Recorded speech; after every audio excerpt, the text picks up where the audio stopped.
दिनै सनितपुर जिल्ला दुलाराय बर' फरायसा आफादा 39थि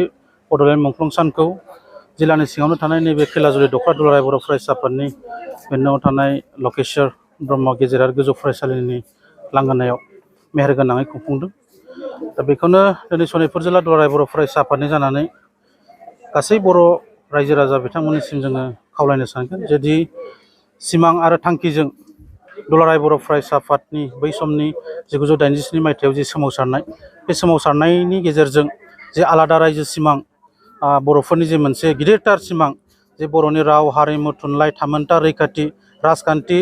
रांखान्थि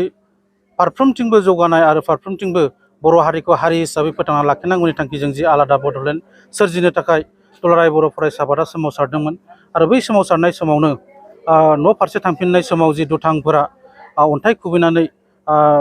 बै समनि सोमावसारनायाव बाहागो लागिरि सुजित नार्जारि जि समाव बिथांनि बैसोआ 12 बोसोर बैसोमोन। दा बै समाव बिथांमोनखौ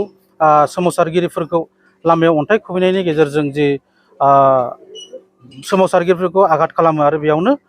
सुजित नार्जारि बिथाङा मुंख्लं जानो गोनां जादोंमोन। दा बेखौ बड'लेण्डनि गिबि मुंख्लं सान हिसाबै दुलाराय बर' फरायसा आफादा फालिबोदों आरो बेखौ बर' हारियानो दिनै फालिबोदों। दा बेखौनो दिनै सनितपुर जिल्लायाबो फालिदों। दिनै गेजेरजों दिनैनि मुंख्लं सान फालिनायनि गेजेरजों जोङो बेखौनो सनितपुर जिल्लानि जानानै खावलायनो लुबैगोन जे दिनै गोलाव समनि जि मोनसे दाबि दुलाराय बर' फरायसा आफाद एबा बर' हारिनि जि आलादा रायजो सिमां दिनै बे आलादा रायजो सिमाङा दिनै मोगथां महर मोनाखैब्लाबो 1993 मायथाइयाव BSA एकर्ड जाबोदों, 2003 मायथाइयाव BTC एकर्ड जादों आरो 2020 मायथाइयाव BTR एकर्ड जादों। दा बे मोनथाम एकर्डनि जि मोनसे बर'नि राजखान्थियारि मोन्थाय एबा बर'नि जि मोनसे मोन्थाय बै मोन्थायाव सनितपुर जिल्लाया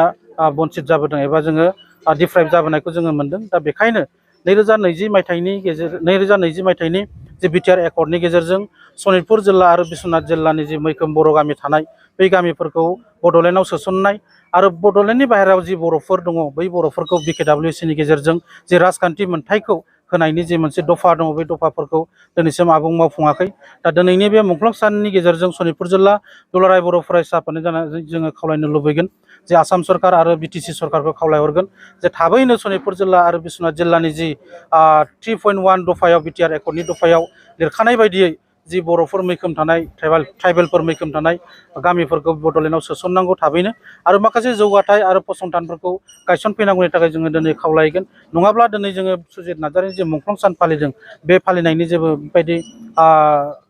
भेलुआ हयथ' थाहैनाय नङा। जों मुंख्लंफोरखौ जोङो मान होनांगोन आरो बे मुंख्लंफोरनि जि बावसोमलांनाय बे बावसोमनायखौ जोङो बर' हारिनि थाखायनो जोङो बावसोमनाय होननानै बुंनांगोन आरो बे बर' हारिनि बावसोमनाया जों सनितपुर जिल्लानिफ्रायबो खम नङा एबा बिश्वनाथ जिल्लानिफ्रायबो खम नङा। दा बेखायनो फैबाय थानाय समाव BTC सरकार आरो आसाम सरकार खावलायदों थाबैनो जाहाथे BTC आरो BTR एकर्डनि जायफोर आद्रा थाबावनाय दफाफोर बे दफाखौ थाबैनो मावफुंना होनांगौनि थाखाय जोङो खावलायगोन।